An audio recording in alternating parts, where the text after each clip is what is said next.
28th Amendment, Fair and Balanced Tax Act, FABTA.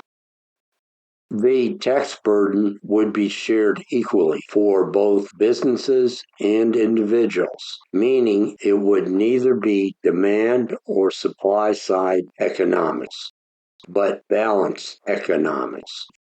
These taxes will significantly reduce the possibility of high inflation, a product of demand-side economics, and severe recession, a typical characteristic of supply-side economics. As a result, a steady rise of the nation's GDP without extreme downturns nor high periods of inflation would occur.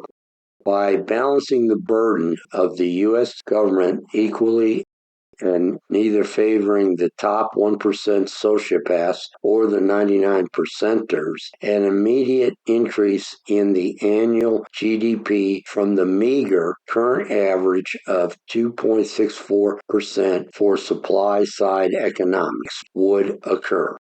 Eventually, the expected yearly GDP growth would be higher than 4.5% for demand-side economics. How much higher than 4.5% GDP annual increase is difficult to determine. However, based on the 2% spread between supply-side and demand-side economics, it is reasonable to expect an annual increase in GDP to be anywhere between 5.5% and 6.5%.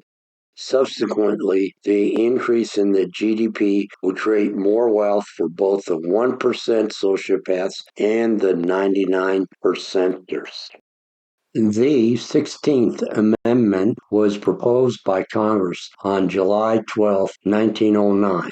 3 years and 7 months later, it was ratified by 3/4 of the states on February 3, 1913. The 16th Amendment gave the federal government the authority to levy and to collect income taxes. The following is the 16th Amendment. Congress shall have the power to lay and collect taxes on incomes from whatever source derived, without apportionment among the states, and without regard to any census or enumeration. The 28th Amendment would give the federal government the additional authority to levy and to collect taxes on properties and sales. Article 1, Section 8, Clause 1 allows the federal government to levy taxes on imports. The following is the proposed 28th Amendment. Congress shall have the power to lay and collect taxes on properties and sales, without apportionment among the states, and without regard to any census or enumeration. The 16th Amendment took 3 years and 7 months to be ratified by 3/4 of the states. Therefore, a similar period to ratify the 28th Amendment would be expected.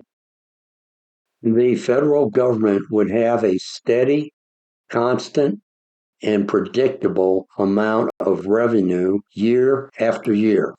Therefore, the government would be better able to plan present and future expenditures. Balanced economics creates more rain for the 1% sociopaths and 99%ers. Metaphorically, both the U.S. economy and grass grow best when the nutrients required to grow them is equally distributed. For lawns, potassium is needed for the roots to grow. Similarly, for the U.S. economy, demand is required for the economy to expand. Nitrogen is necessary for healthy green lawns, just as revenue is needed to create new businesses. The two work in tandem, so as an increase in the demand occurs, an increase in revenue follows. balancing the burden of the United States government equally among the 99 percenters and the 1% sociopaths creates more wealth and green for everyone, including the 1% sociopaths. From 1980 to 2016, supply-side economics with an average GDP rate of 2.6 increased the GDP to $16 trillion. Under demand-side economics, with an average GDP rate of 4.5 from 1980 to 2016, the GDP would have grown to $32 trillion. Under balanced economics, with an average GDP rate of 6.5 from 1980 to 2016, GDP would have grown to $62 trillion. A balanced economic approach would increase GDP by almost 4 times what supply-side economics created. This has the effect of increasing the wealth of both the 99 percenters and the 1% sociopaths by a product of 4. As previously asserted by the New England Chamber of Commerce and later attributed to President John F. Kennedy, a rising tide lifts all boats. As increases and improvements in the GDP happen, the overall economy would end up working in the favor of all participants. The 99 percenters, and yes, the 1% sociopaths. Hopefully, the 1% sociopaths will understand that balanced economics increases their wealth by a product of 4 times greater. A rising tide lifts all boats. 99 percenters and 1% sociopaths. How to implement this fair and balanced taxation. 28th Fair and Balanced Tax Amendment, the 28th FABTA, must first be proposed by 2/3 majority in the Senate and the House of Representatives, or by a constitutional convention called for by 2/3 of the state's legislatures. The 28th Amendment must then be ratified by 3/4 of the state's legislatures or by conventions in 3/4 of the states. In 1913, the 16th Income Tax Amendment was ratified by 42 states, 3 years, 7 months after being proposed. A similar period of time should be expected for the 28th Amendment to be ratified.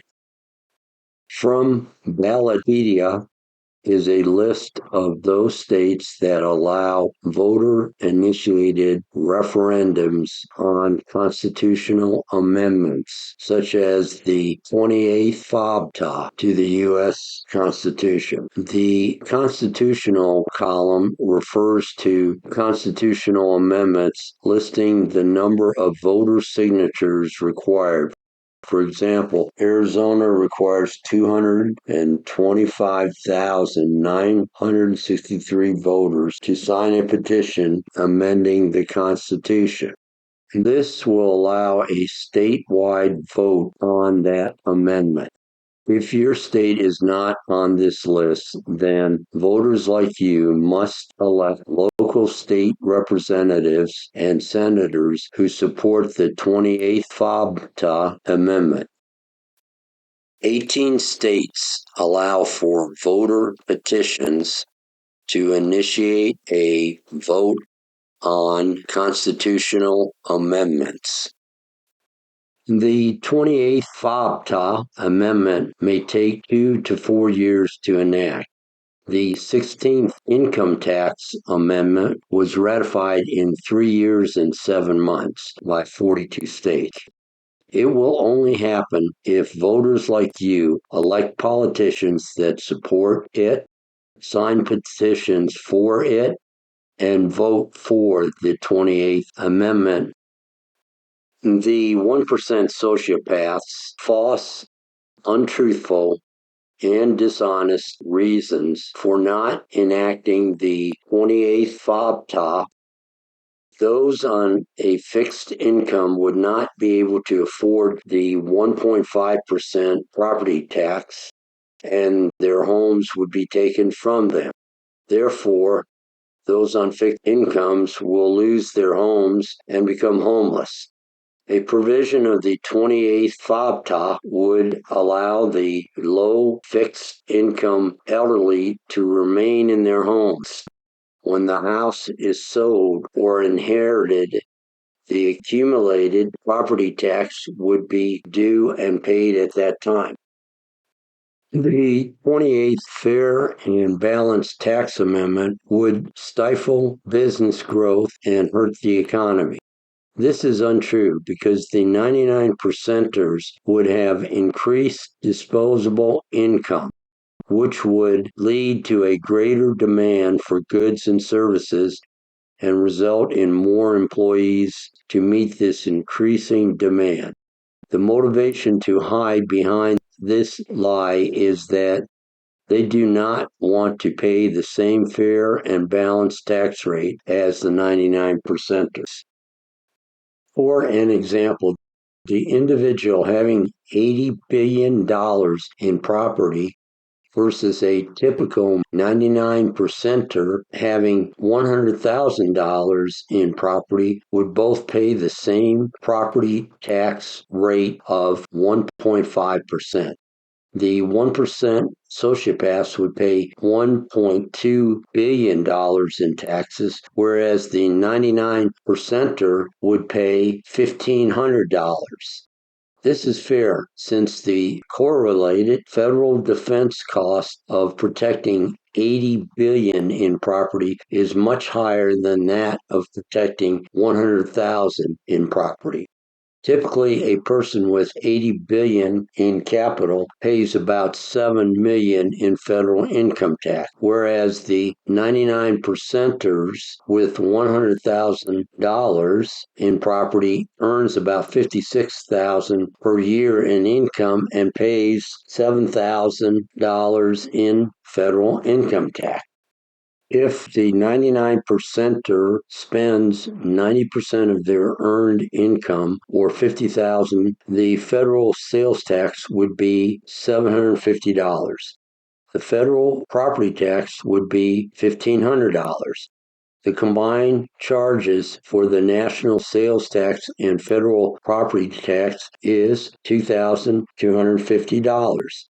This is about $5,000 less than the 99 percenter would pay under the current federal income tax, and becomes additional disposable income for buying goods and services.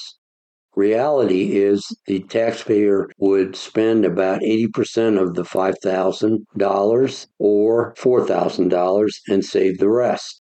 Multiplying $4,000 by 126 million households equates to $500 billion added to the U.S. GDP. This is a lot of unrealized, pent-up, repressed, and unexpressed demand for goods and services. Given the U.S. GDP is about $16 trillion, this $500 billion would represent an additional growth of 3.1% in GDP. U.S. GDP growth per year would rise from 2.6% to 5.7%. This does not include the multiplier effect.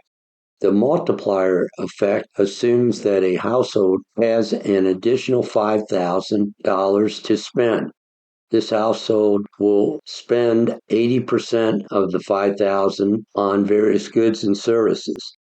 The vendors and businesses will receive an additional $4,000 in revenue and spend 80% or $3,200 on wages, floor space, machines, and equipment. This cycle of 80% spending of additional income or revenue continues, producing a multiplier effect of 5 times the initial increase in spending of $4,000, or an increase in economic activity of $20,000. With the multiplier effect of 5, $500 billion in tax savings for the 99 percenters would result in economic activity of $2.5 trillion. This $2.5 trillion would be an increase in GDP of 16%. This is incredible and sounds too good to be true. The numbers do not lie.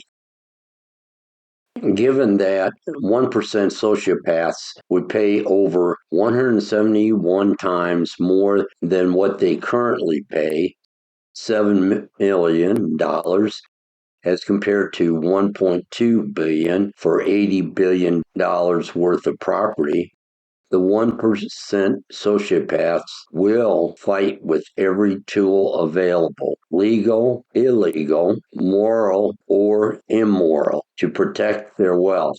They will use the media, internet, fake news, newspapers, magazines, politicians, economists, intimidation, etc. The 1% sociopaths want the 99 percenters to pay the cost of protecting the 1% sociopaths' properties. These 1% sociopaths may be able to stop and hinder the actions of some, but they will not be able to block or obstruct the efforts of millions of 99 percenters.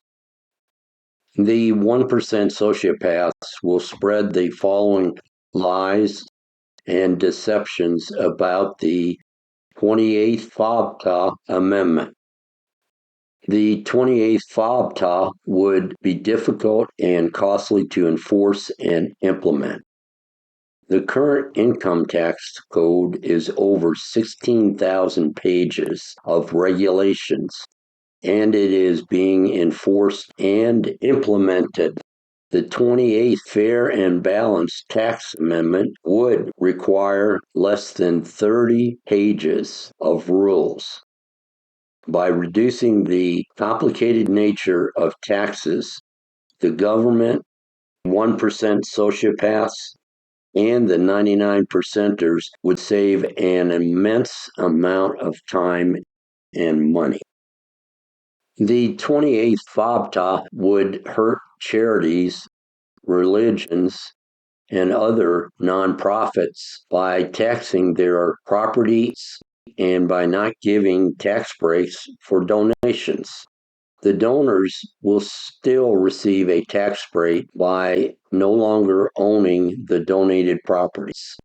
Therefore, the donors would not pay this 1.5% property tax on that property, which has been given.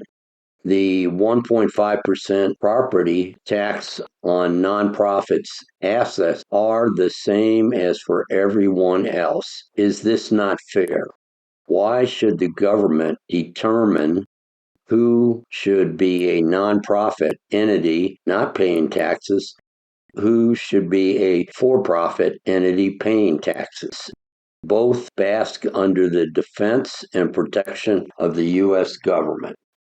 The 15% defense import tax would increase prices, causing the 99 percenters to pay more for imported goods. This is based on the false premise that businesses determine the selling price by the sum of the costs to manufacture the product and their profit margin, cost plus profit. Price for goods and services are determined by the market price. The market price or selling price is determined by what consumers, the 99 percenters, are willing to pay for a product. Golf club drivers cost about $65 to manufacture and are sold for $300 to $500. Golfers hope that by purchasing the best drivers, they will hit the ball further. If a good golf game could be bought, there would be a lot of good golf games. With the 15% defense import tax, the golf club manufacturers would continue to sell their drivers for $300 to $500 since that is the market price. These golf club manufacturers would see a small loss in their profit of $45 to $75 per driver sold. Their profit would still be quite healthy, between $190 and $236 per driver. Therefore, the 15% defense import tax would not affect the 99%ers, but result in a slight reduction in the profit for the overseas manufacturers. This does include the fact that based on the 15% defense import tax, that many companies would move their manufacturing of products back to the USA. The current cost index between China and the USA is just 5%, 95 to 100. See Manufacturing Cost Index extracted from the Internet article U.S. manufacturing costs are almost as low as China's, and that's a huge deal. July 22nd, 2015. The URL is http://fortune.com/2016/fracking-manufacturing-cost/. Since the cost of manufacturing in China is just 5% less than the manufacturing costs in the USA, many international companies will locate, or more accurately, relocate their factories back to the USA. This relocation back to the USA will create more jobs in the USA, will increase the demand for goods and services, and will raise the USA's GDP. The trade imbalance with China is $200 billion per year. If just half of this trade imbalance with China, an additional $100 billion would be manufactured in the USA. The multiplier effect, a factor of 5, would cause this $100 billion to increase the USA's GDP by $500 billion, or an increase in GDP of almost 3%. Because of the market price, the 99%ers will pay very little, if any, increase for imported goods. Because of the relocation of manufacturing back to the USA, the 99%ers will benefit from increased employment opportunities.